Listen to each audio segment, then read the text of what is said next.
एक गांव में एक मुखिया रहता था। वह उस अपने आप पर बहुत घमंड करता था कि मान लो मैं इस परिवार में एक दिन नहीं कमाऊं तो मेरे परिवार का खर्च नहीं चलेगा और ये मेरे जो घर वाले हैं वो भूखे मर जाएंगे।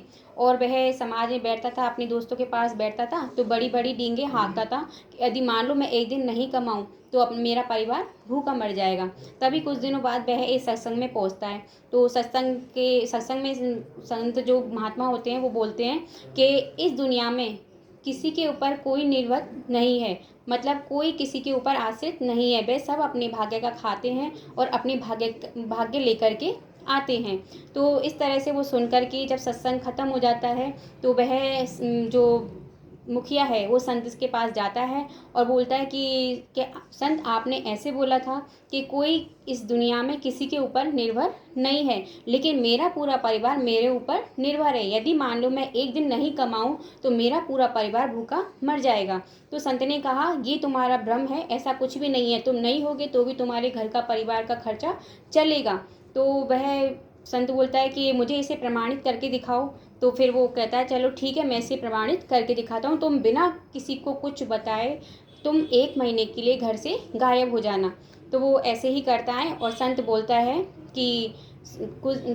कि भाई तुम्हारे जो परिवार के जो लोग हैं तो उनको बताने की जिम्मेदारी मेरी है। तो फिर वह कहता है कि तुम्हारे जो मुखिया है तो उनको क्या बाघ खा गया है। तो उसके बाद में 1 महीना हो जाता है। थोड़े दिन वो लोग, घर के लोग शोक में रहते हैं। तो फिर घर वाले सोचते हैं कि भाई अब इनका घर का खर्चा कैसे चलेगा, ये तो इस तरह से तो मर जाएंगे ये लोग। तो फिर गांव वाले उनकी हेल्प करते हैं, उनके लिए कुछ खाने पीने के लिए देते हैं। तो वहीं पे एक सेठ था तो उसने अपने उसके जो बड़ा बेटा था उसको उसकी नौकरी पे रख लिया और गाँव वाले ने मिलकर के उसकी बेटी की शादी कर दी। और उसका जो सेठ है, उसके जो बड़ा बेटा जिसके यहाँ काम करता है, उसके सेठ ने उस छोटे बच्चे जो छोटा बेटा था उसकी पढ़ाई के लिए उसकी पढ़ाई की जिम्मेदारी ले ली। इस तरह से उनका जीवन यापन चलता रहा। बहुत अच्छे से वो घर में सुखी रहने लगे। पहले जो रहते थे उससे और भी अच्छे से वो रहने लगे थे। तभी वो 1 महीना गुजर जाता है। उसके बाद में चोरी छुपे वह मुखिया अपने घर में आता है और गेट खटखटाता है।